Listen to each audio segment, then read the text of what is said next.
خوشبو نہیں لگاتی، وہ تو نئے کپڑے نہیں پہنتی، لیکن آمنہ کو دیکھو، آمنہ کو دیکھو، عبداللہ کو دے ہوئے ابھی چند دن ہوئے گئے، اس نے سوگ کو چھوڑ دیا گئے، اس نے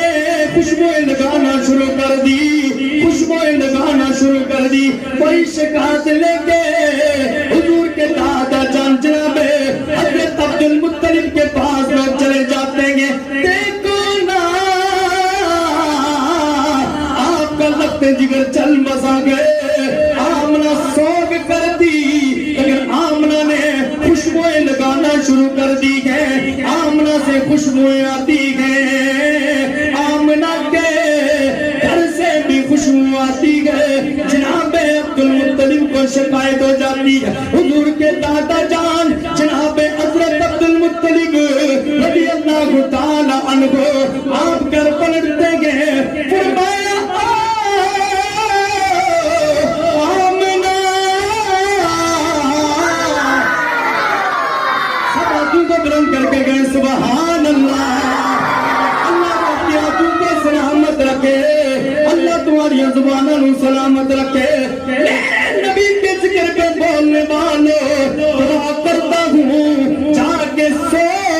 دیدار مصطفیٰ ہو جائے۔ اللہ اکبر۔ جناب حضرت عبد المطلب حضور کے دادا جان گھر میں پلٹ کے آتے گے، فرمایا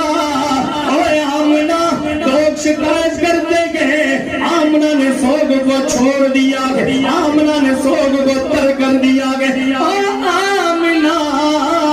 میرا لخت جگر دنیا سے چل بسا گئے،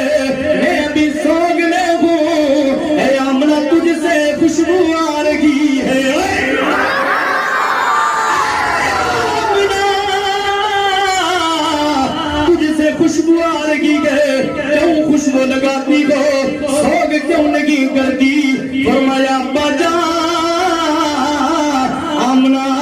رضی اللہ تعالی عنہا رونا شروع ہو جاتی ہے، او میرے ابا جان، اے میرے ابا جان، میں تو خوشبو نہیں لگاتی، میں تو سوگ کر رہی ہوں، مجھے پتا ہے میرے سرتاج چل بسے گئے، میرے سرتاج دنیا سے چلے گئے، میں کیسے خوشبو لگا سکتی ہوں، کیسے نئے کپڑے پہن سکتی ہوں؟ فرمایا آمنہ خوشبو نہیں لگائی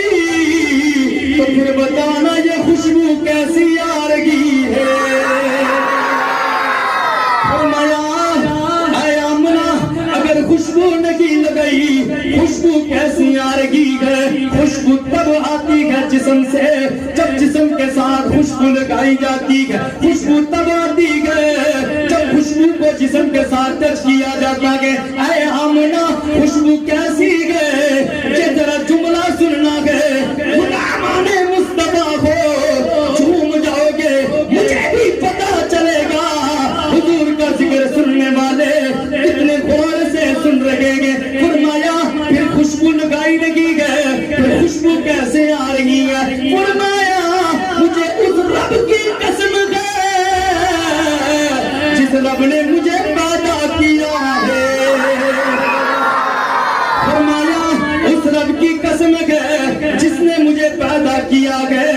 جس کے قبضہ قدرت میں میری جان ہے۔ فرمایا اے میرے ابا جان، اے حضور کے نام دادا جان، میں نے خوشبو نہیں لگائی، یہ جو مجھ سے